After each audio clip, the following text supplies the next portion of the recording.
Good evening, and on behalf of Stephen Rosenfield, I'd love to welcome you to the American Comedy Institute's live virtual stand-up comedy show. Tonight, you're going to see comics from all across the country, some making their stand-up debut as the culmination of our December comedy workshop with the American Comedy Institute founder, Mr. Stephen Rosenfield. And I have to tell you, we are very excited to show off all of their hard work. We do hold workshops every month. We even hold live shows at Gotham Comedy, but tonight you're getting the virtual edition. So please follow ACI Comedy on all the social media platforms. And while you're here on YouTube, go ahead and hit that like and subscribe button.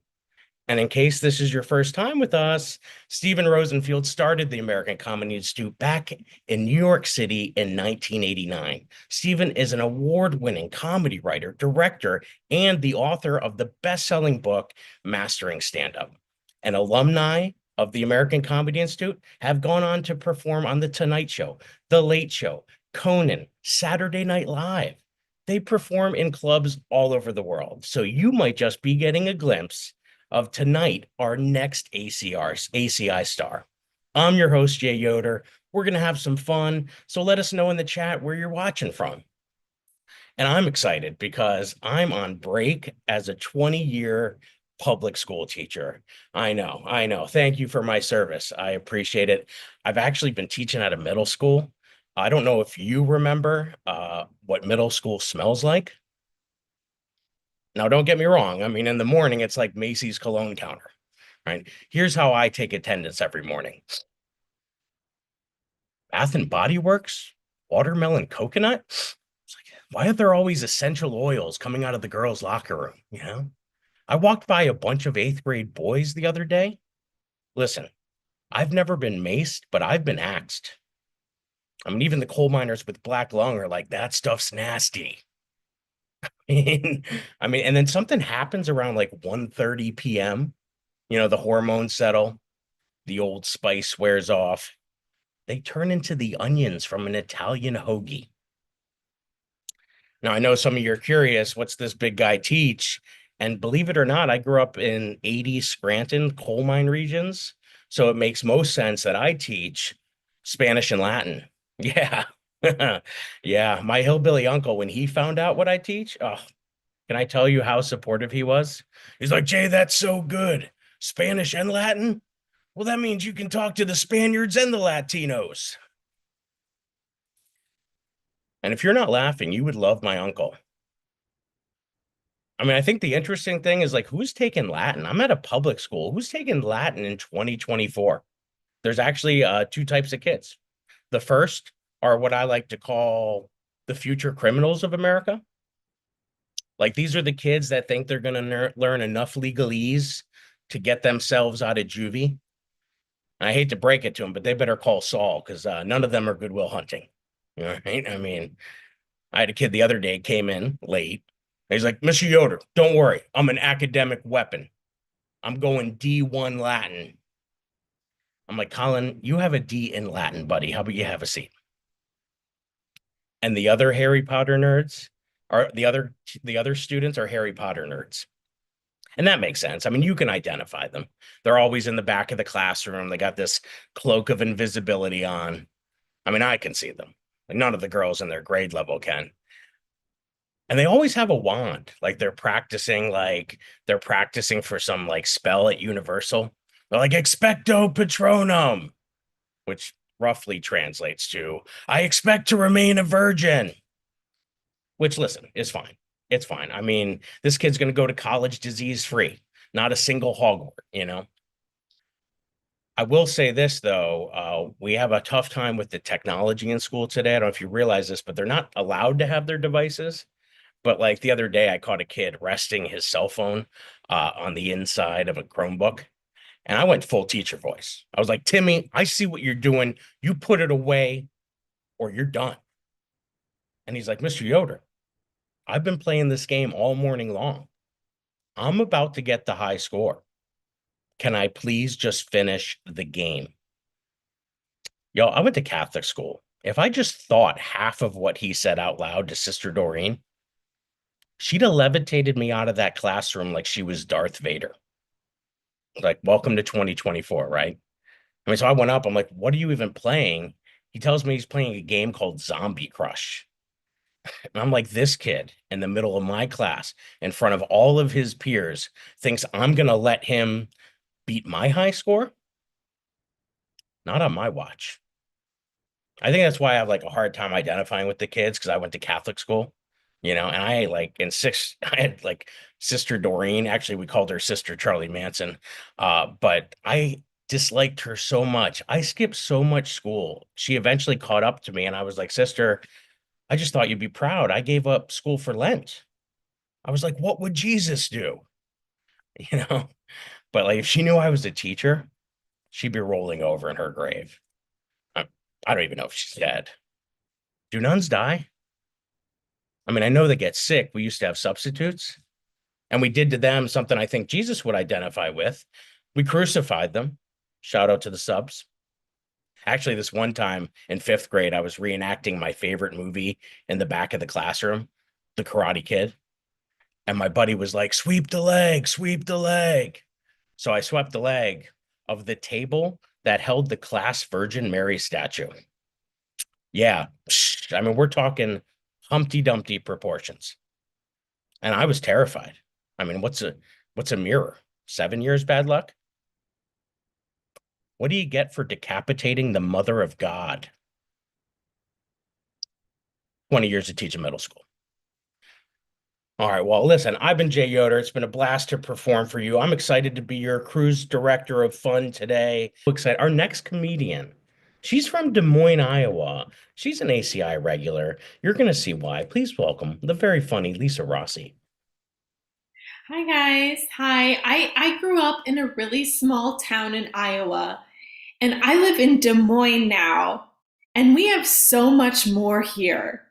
I mean, we have so many gas stations. I was at the grocery store the other day and I saw a ranch dressing and cheddar cheese ball. And I noticed that my nipples got hard. And I was like, is this just happening because I'm getting turned on by the ranch dressing and cheddar cheese ball? Or is it because I'm in the refrigerated aisle?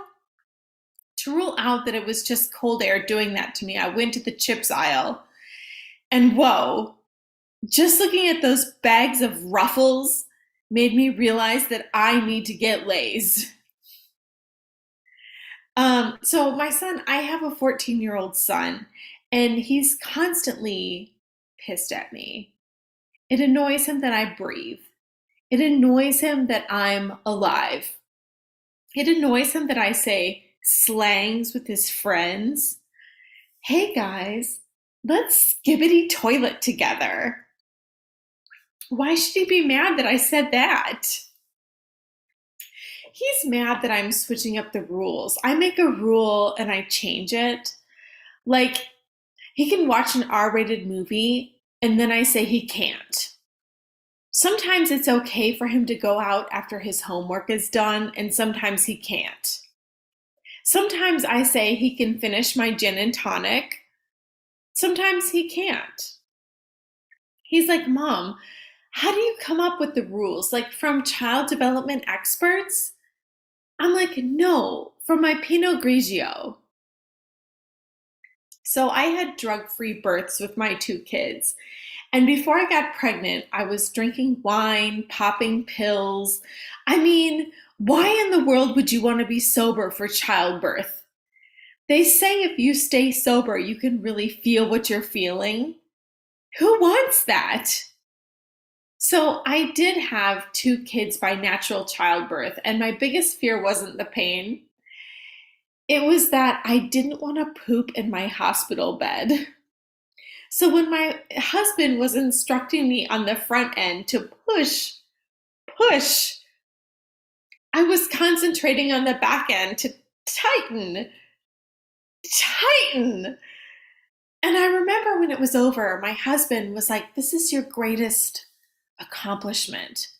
And I said, "I didn't poop?" And he said, "No, you gave birth to a baby boy." Oh, that's good too. So You know you're an alcoholic when any small inconvenience makes you want to drink. Like, ooh, there's a draft in here. I guess it's time for an espresso martini. God, that's an ugly baby. I need a shot of fireball. So I went through a phase in my life when I would drink so much on New Year's Eve. And then I would just keep drinking, and I would drink so much on New Year's Eve and New Year's Day. And then I would pee the bed. I called it Wet January. So my husband, he's critical of everything I do. I'm not careful when I go shopping. I load the dishwasher wrong. I leave the laundry lying around. He asked me what I'm good at. Finally, I told him I excel at drinking Chardonnay and drunk ordering Spanx off the internet.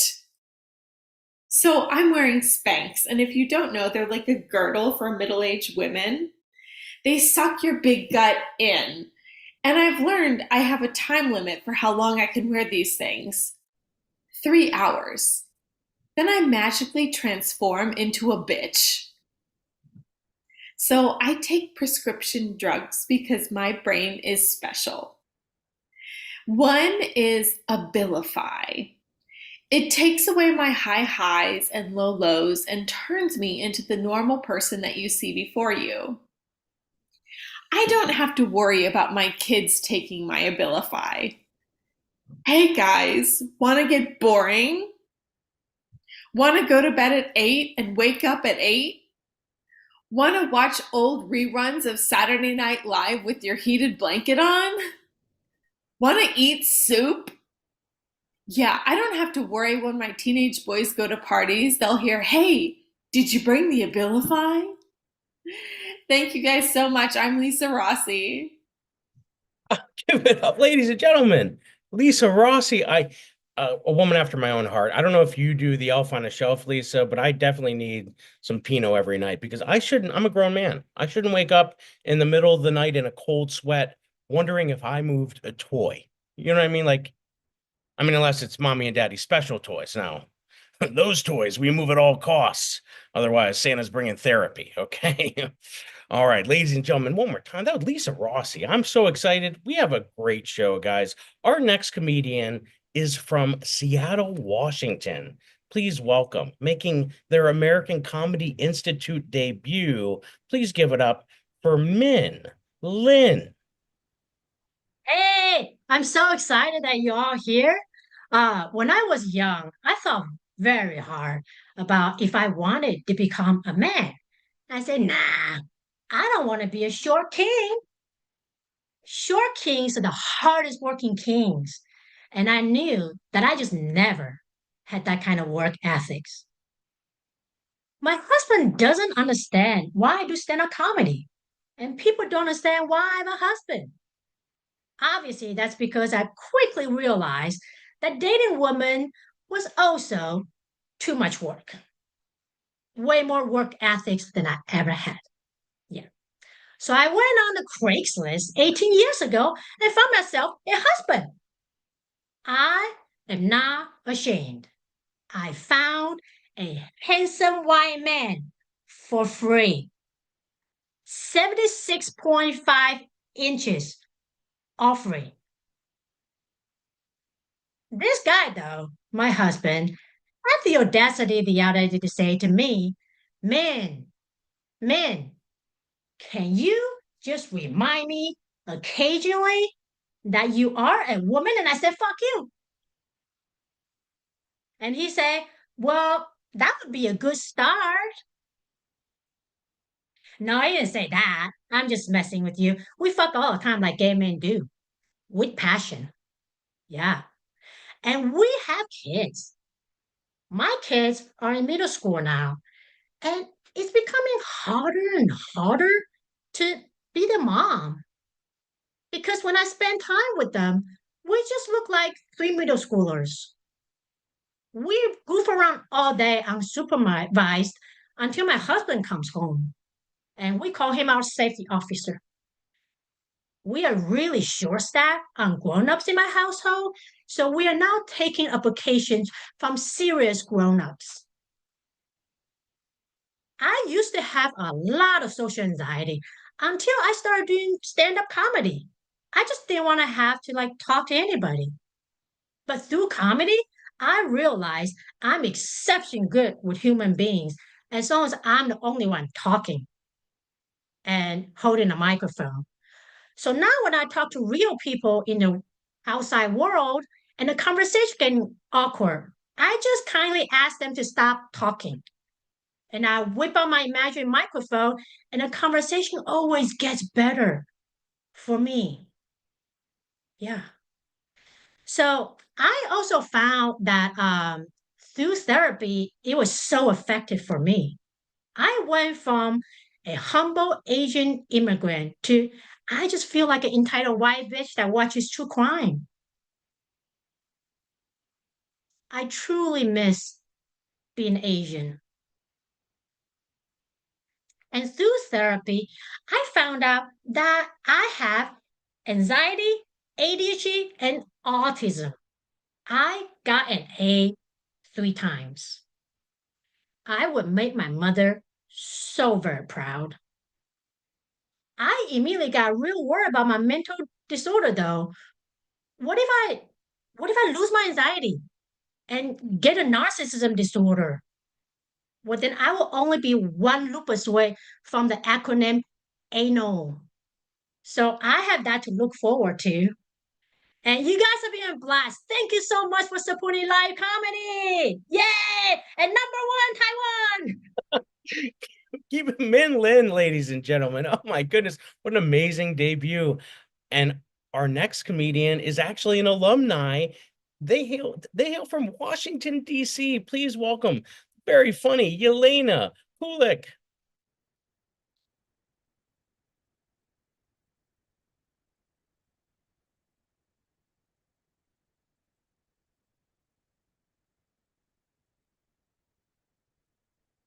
Oh, Elaine, I think you're on 2020 syndrome. Second. There you go. Please All welcome right. Kulik.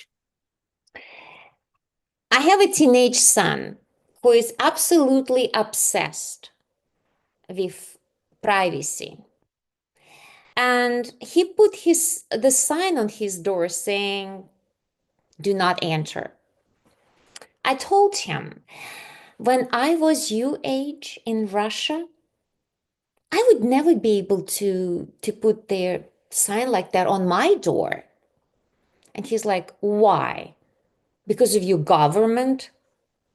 And I said, "No, I didn't have a door." So I have a tough time to convince my daughter, who is graduating from college, to get a job, even a part-time job. And she keeps saying, "Why are you bothering me with this? I mean, there is a global warming crisis, and I have to work to do to save the planet.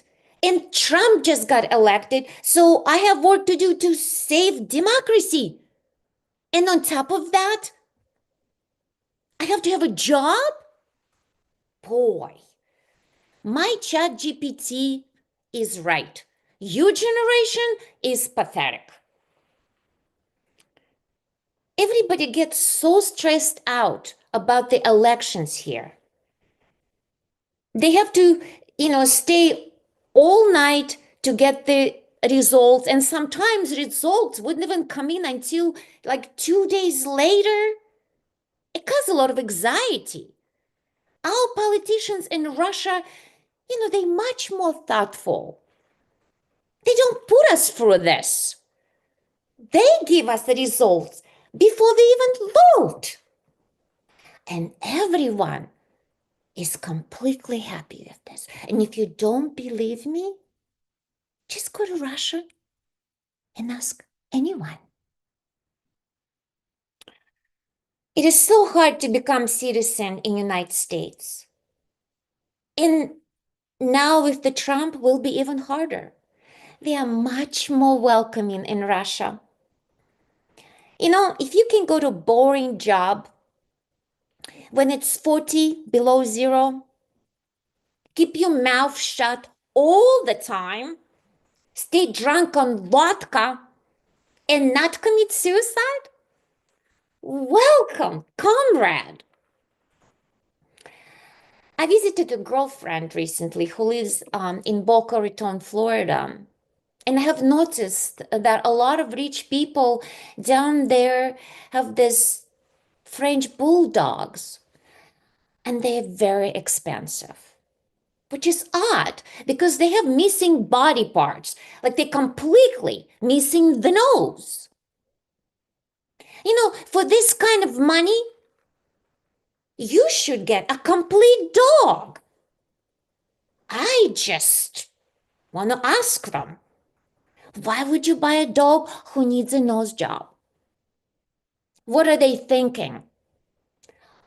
Wow, I own the Michael Jackson of dogs. I work very hard to stay in shape. I walk like 12,000 steps a day. I run. I do yoga every day. And then I'm on vacation. I work out even harder. And then I think that some people don't do any of that. They just sit on the couch all day and watching television, eating chips, and taking Ozempic. And they think it's okay because they're still losing weight. Well, I tell you what I think. I should take Ozempic. Thank you so much. I love you. Ladies and gentlemen, Yelena Kulek. Yelena, I will have you know, I recently lost 20 pounds on my own because I was one of those people that said I gained the pandemic pounds, and then I got real stubborn. I'm like, I'm keeping it on as a souvenir. But like my wife and I, we were so busy during the pandemic that we stopped cooking. And I was like, thank God for DoorDash. Like in our house, those were the first responders. Okay. It was like, remember everybody was banging pots and pans for nurses? Yeah, I was in my driveway with a fork and a plate looking for Bryce in a white Honda Civic. Okay. So maybe Ozempic's in my future. I don't know. But guys, I'm excited to take a minute before our next comedian. If you're watching this and you're thinking, I'd love to try stand-up comedy, then we would love to have you for our next workshop. We have in-person workshops all the time. Next month, we're starting one. Our next virtual one is going to be in April, and we would love to have you. Whether you're a first timer, a seasoned vet, this workshop is for you. It'll be held in New York City next month. It can be completed in 5 days if you're an out-of-towner. So please check the website at AmericanComedyInstitute.com for more information. We would love to have you join the ACI family. And now, without further ado, I would like to welcome your next comedian, who's from Baltimore, Maryland. Please, the very funny Lubens Blaze. Hey guys, thank you very much. My name is Lubens. I am fresh off the boat. Yeah, straight out of Haiti. It's a Caribbean island with crystal blue Caribbean water, gorgeous white sandy beaches, and absolutely no one goes there. As a boy, I was raised by my grandmother, and she instilled in me important Catholic values. Love your neighbors, don't steal, always respect the priest, and never be alone with him. Yeah, when I go to confession, I keep the door open. When I was growing up in Haiti, I didn't have to turn on any faucet because we didn't have any running water. Didn't have to turn off the lights. You know, we didn't have any electricity. We didn't keep gas furnace running when it got cold because we didn't have gas furnace. So I used to think of myself as poor when I was there. Now here in America, I think I'm more an environmentalist, a non-consensual environmentalist. You know, my grandmother recently passed away, and I went back to Haiti for her funeral. They were lowering her coffin into the grave. I suddenly realized, like, it's my last chance. And I just blurted out, "Stop, stop! Has anybody checked her bra? She always kept her money in her bra. You can't be burying that coffin. That could be my ATM machine." Yeah, all right, but this one may be controversial. I really think Martin Luther King Jr. should be on Mount Rushmore. He's one of the greatest of the great Americans. And another guy I think should be on Mount Rushmore. Okay, for this one, you guys gonna think I'm biased because I'm black, all right? But he's a man who makes Dr. King's dream of a post-racial America a reality. He has brought white people and people of color together. And you know who I mean. Colonel Sanders. Yeah. Do you know that it took him 9 years to perfect his cooking techniques? 9 years. And he created a secret blend of 11 herbs and spices. Every fresh chicken is carefully rolled in those blend of spices 7 times. 7 times. He has an army of 24,000 KFC outlets in more than 145 countries and territories around the world. It's self-evident that man's chicken is what this country is about. I'm sorry, man. That guy has to be on Mount Rushmore. All right, so now you can tell I love KFC, right? But I have to give it to you. McDonald's, my respect has gone way up for them. Luigi Mangione, I mean, you know the shooter who killed the United Healthcare CEO? He evaded the NYPD, evaded the FBI. He was about to get away with committing the perfect crime, but he could not resist the lure of a McDonald's Happy Meal. I think McDonald's should change the tagline to "On the run, grab a Happy Meal." So I got profiled the other day by my Uber driver. He was blasting country music, and the moment he looked at me, he switched it to Snoop Dogg. Yeah, Snoop Dogg. Really? I wanted to tell him, yo, you don't know me. If you knew me, you wouldn't put on Snoop Dogg, man. You would not put on Snoop. You want a 20% tip? Why don't you play working 9 to 5? What a way to make a living. It's just getting by 9 to. Oh man, Dolly Parton, it's my girl. All right, guys, you guys been wonderful. Thank you so much. Here's your host back. Oh, thank you. You should be on Broadway. I mean, that was good. I'll tell you what, and I'm sorry you were profiled. I actually was profiled at the airport recently. The stewardess stopped me and handed me a seatbelt extender. I was spatially profiled, and I'll be honest, I needed it. I do love me some KFC too. So, maybe Elena can hook me up with some Ozempic. We'll talk after the show. But before that, we have some amazing debuts coming up that I'm really excited for. Our next debut is from Knoxville, Tennessee. Give it up for the very funny Alex Weatherstone.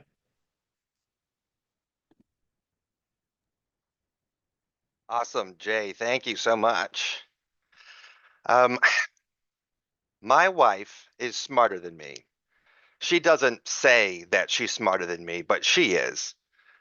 For some reason, rather than just accepting that, I keep trying to prove to her that I'm the smart one.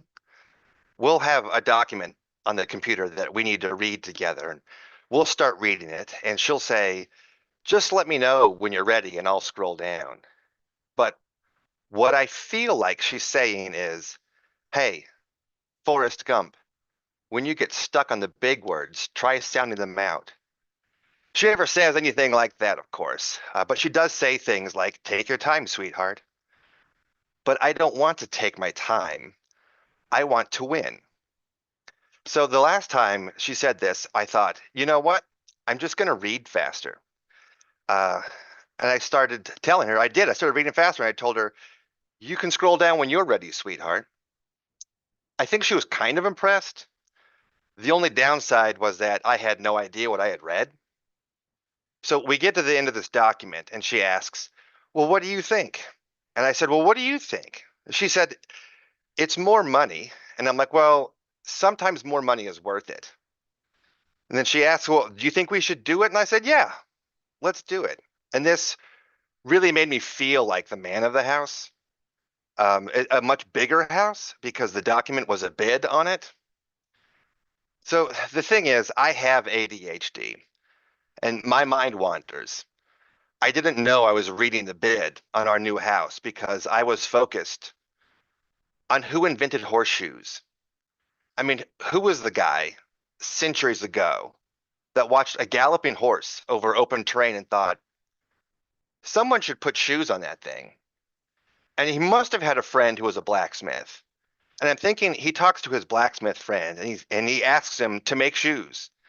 And the blacksmith is like, well, what is the shape? What is the shape? What should it should be? And the guy says, well, it should be kind of like, well, we don't have a word for the shape.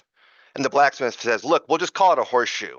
And the first guy says, how is the shoe gonna stay on the horse? And the blacksmith's like, well, we can just nail it in place.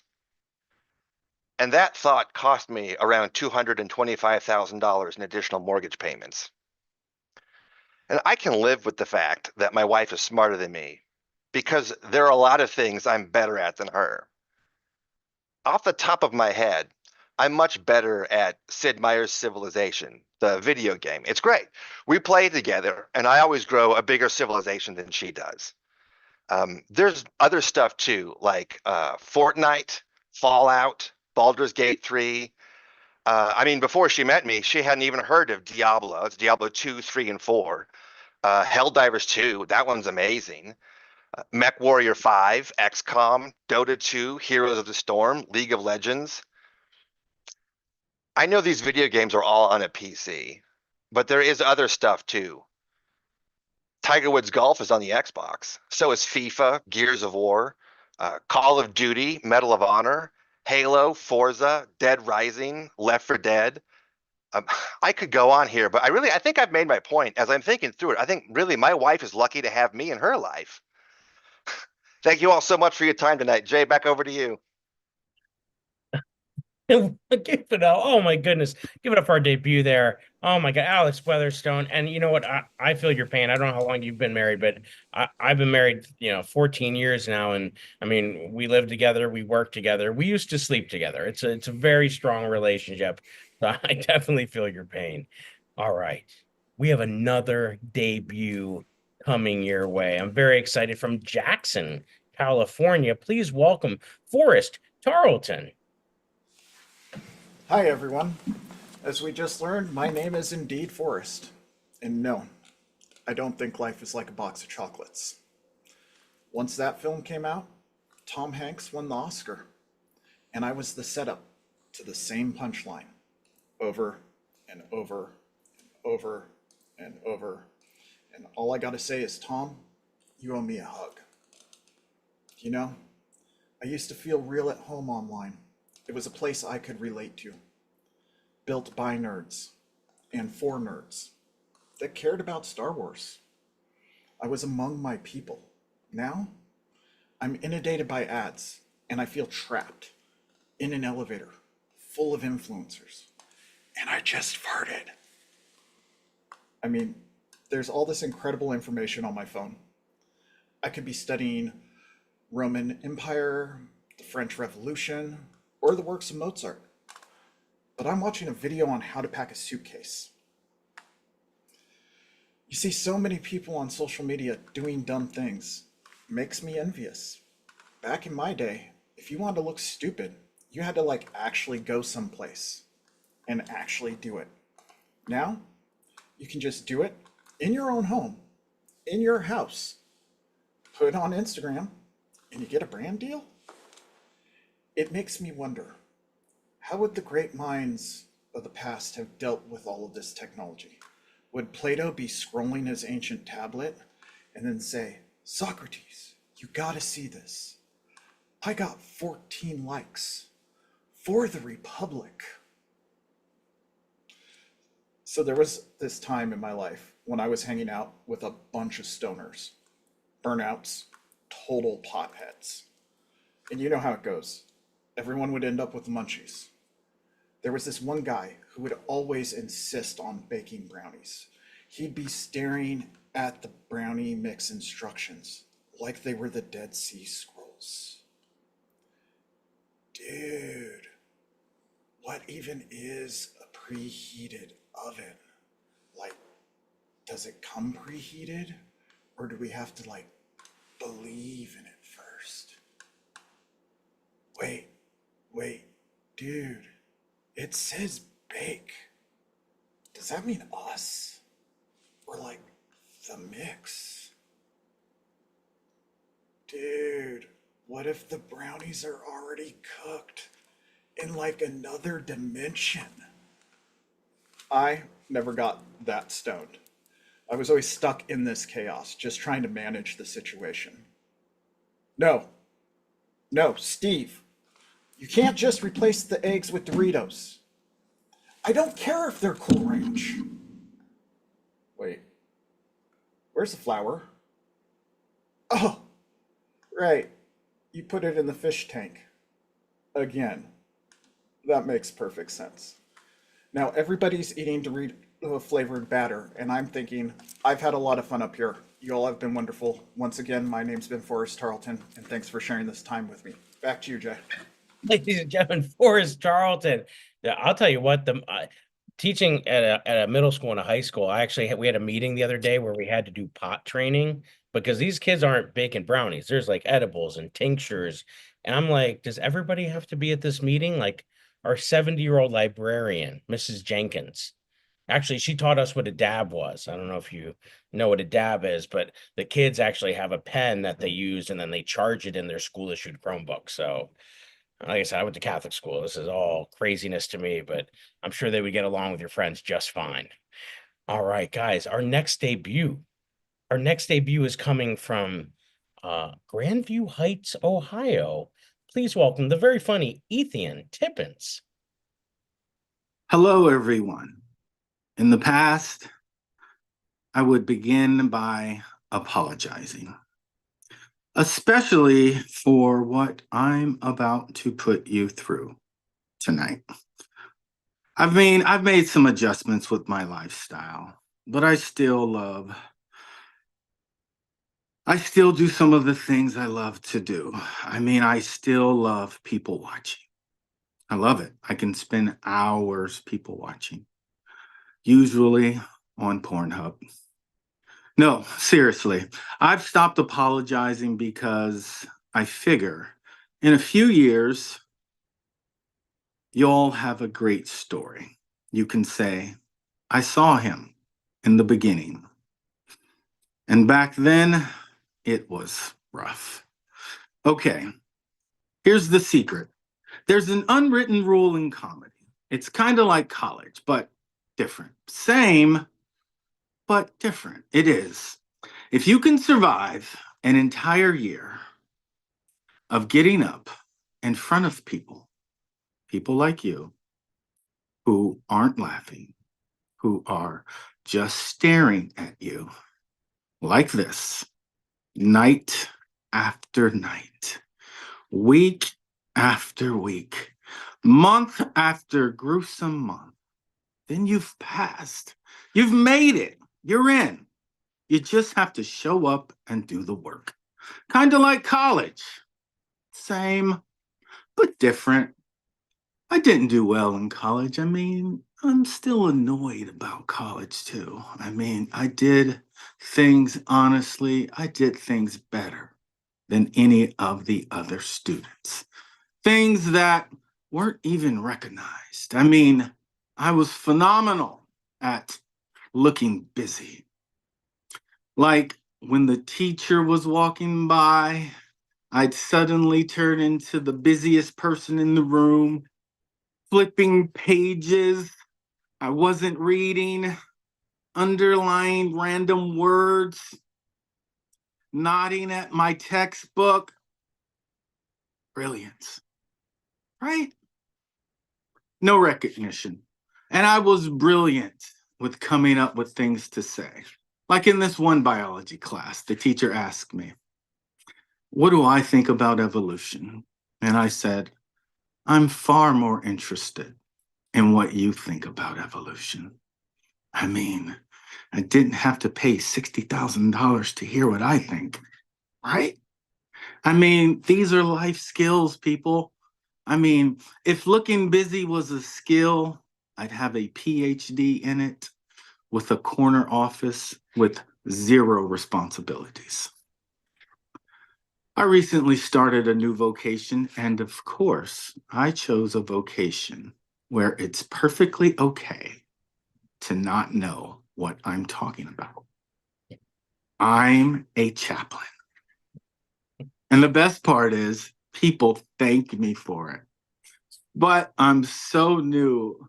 I mean, I still have bad habits. I mean, I still have bad tendencies. I mean, I still love drunk karaoke. Hands down, my biggest fear is walking into a patient's room and they recognize me from the night before at the club. Picture it. The nurse is introducing me. "Well, this is our chaplain," and the patient stops him. "Wait, this is your chaplain?" "No, thank you. We don't need the chaplain to pour some sugar on me." Hey, chapstick, no one here has that feeling, and no one needs some sexual healing. Hey, yo, Chappie, bye, bye, bye. Thank you all for coming out. One day you'll be able to say, "I was there in the beginning." He's the same, but different. You're going for Ethan Tippins. Well, you did the pour sugar on me. That's what I used to dance to at Chippendale. So I got really excited when you did that. And I was like, that's how I became pre-diabetic. So it's like I had to cut down on the sugar on it. All right. We have another amazing debut. Our debut for American Comedy Institute is from North Carolina. The very funny Rosemary Godwin. Hello. I was thinking about the people that have made their New Year's resolution to find a really good marital partner in 2025. So I wanted to give you some excellent advice. Never marry a procrastinator. My ex, he dragged his feet on everything. He even outlived his term life insurance policy. I mean, that little rat bastard, he couldn't even die on time. He was laying in the hospital, just lingering and lingering. And like one of the last things I ever said to him was, "How long are you going to drag this out?"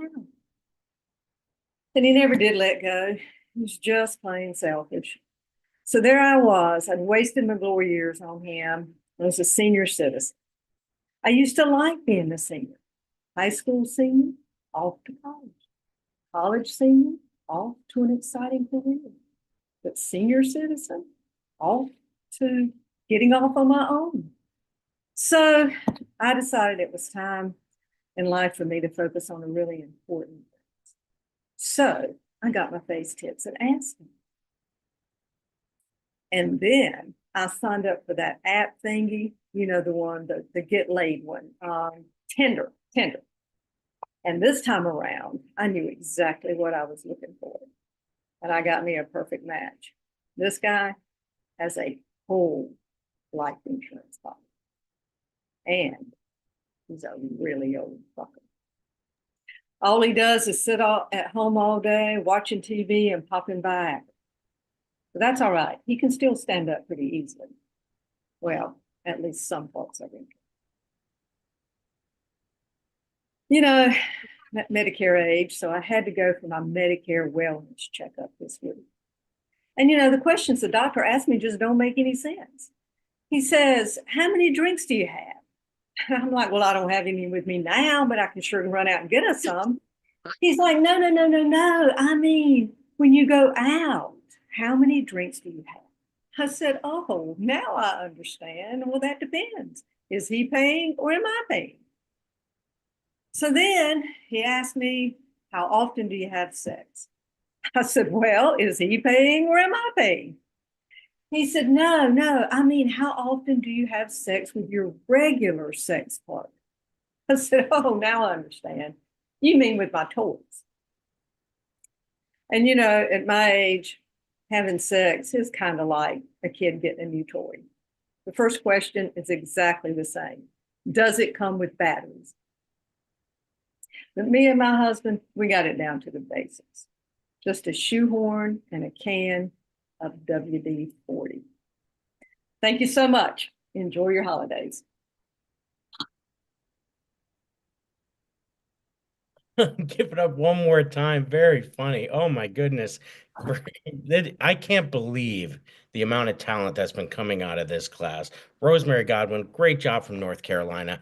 I'm excited for our next comedian. Our next comedian, also a debut, hailing from Maryland by way of Chicago. Please welcome Karen Lamb. Hi there. As Jay said, my name is Karen, and I'm a nice Karen. I'm a friendly Karen. I'm a funny Karen. And if you don't laugh at my jokes, I will fucking cut you. Let me share a little bit about my background. I grew up in Chicago with my parents, June and Ernie, and my brothers, Roger and David. And the names have not been changed because these people are not innocent. These people, these people owe me a lot of money for all the therapy I have had because of them. My therapist once asked me, she said, "Well, Karen, did your parents ever make you feel special?" And I said, yeah, yeah, my mom did. One time I asked her why she had me, and she said, "Well, Karen, it's rare and unusual, but the rhythm method doesn't always work." How could that not make me feel special? Here we are during the holidays, and I want to talk about the time when I had a true Christmas miracle. I was rushing to catch a plane to Chicago, and I wanted to lock up the house really good. So I slammed the door really hard, and I amputated my finger. So I had this miraculous doctor. He reattached the finger and restored full functionality of the finger to me. Now, that was amazing because during the holidays, during the time I spend with my family, it's really important for me to have a fully functioning finger. Allow me to demonstrate.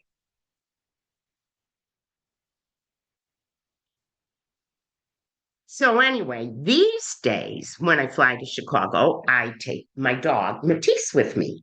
Matisse is a Coton de Tulier, and this is French for white fluffy dog who shits on the rug. So the airlines tell me it's going to cost $300 round trip. $300 to put my dog in a carry case and shove him under the seat in front of me. And that's not fair. That's not fair. For $300, my dog ought to get everything that I get. And the airline tells me, "Oh, it is fair. You don't get anything either. You don't get anything either." Did I tell you this was Southwest Airlines? So I get to the gate and I ask the flight attendant, "Can I board early? I have my dog with me and I don't want the dog to get upset by all the commotion when passengers get on the plane. And she looks in the carry case. She says, "Wow, he doesn't look upset to me." And I say, "Wow, you don't look like a vet to me." And she repeats, "Under no circumstances will you board early."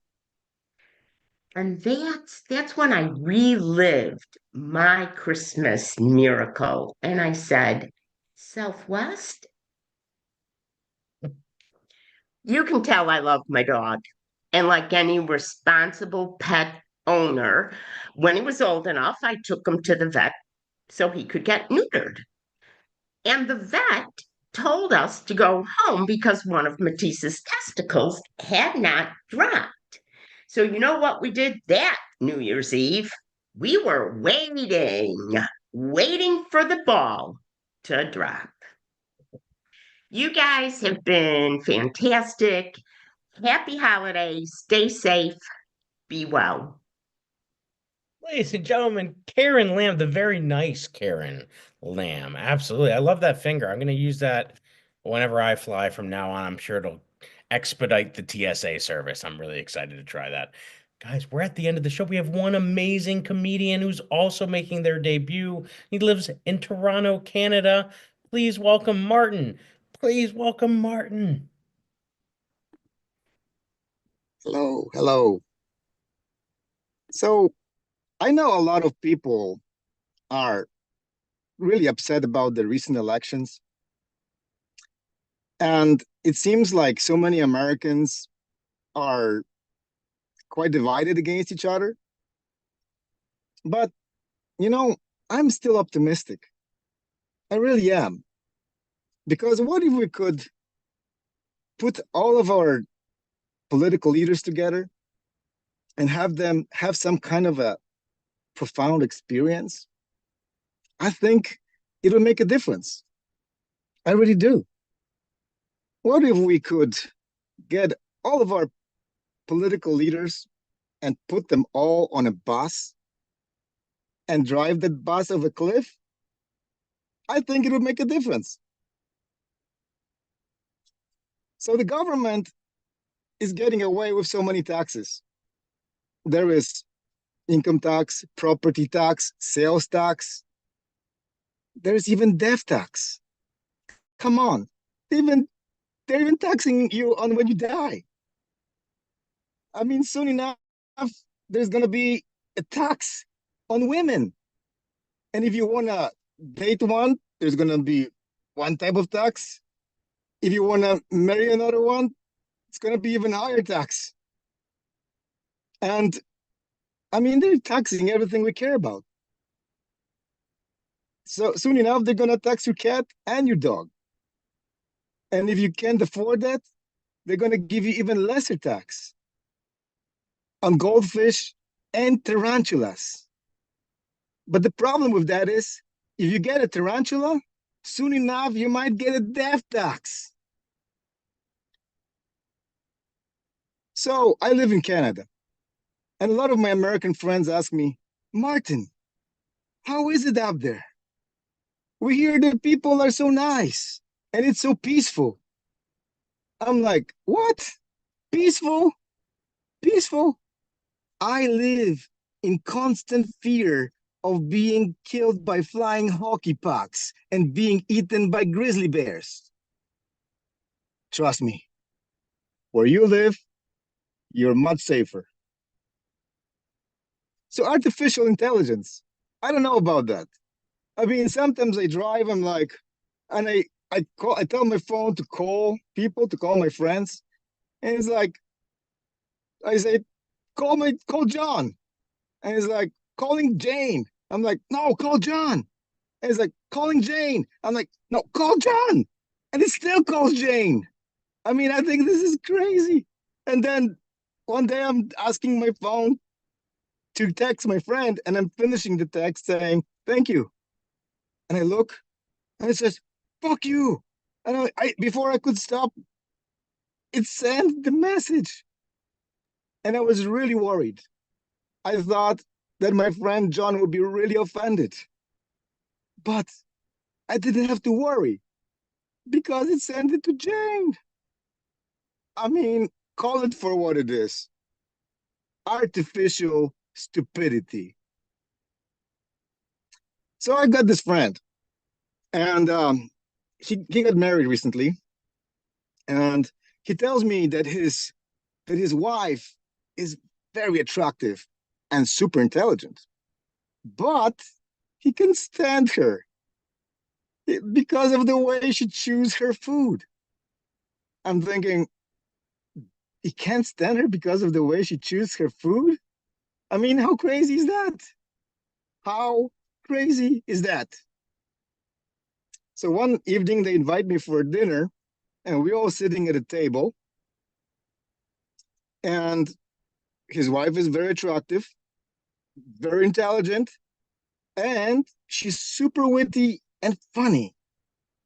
And out of a sudden she goes, "So Martin, how did your meet my husband?" I see his point now. Thank you. You've been a wonderful audience. Thank you very much, and see you again. Oh, give it up for Martin. Oh my goodness, that's an amazing. I've heard such great things about Canadians. Honestly, I spent a weekend up in Toronto. I live in Philly. I spent a lot of time in New York, but Canada, I mean, for the whole weekend I was there, not one person told me to go fuck myself. So, like, I can't speak more highly of Canadians. Well, guys, thank you so much for joining us tonight. We've had an amazing show. We hope you've enjoyed the show. Please follow us on all the social media platforms. If you'd love information about our workshop, please go to theamericancomedyinstitute.com. We hope to hear from you soon. We hope to see you soon. Have a great night and a happy holiday.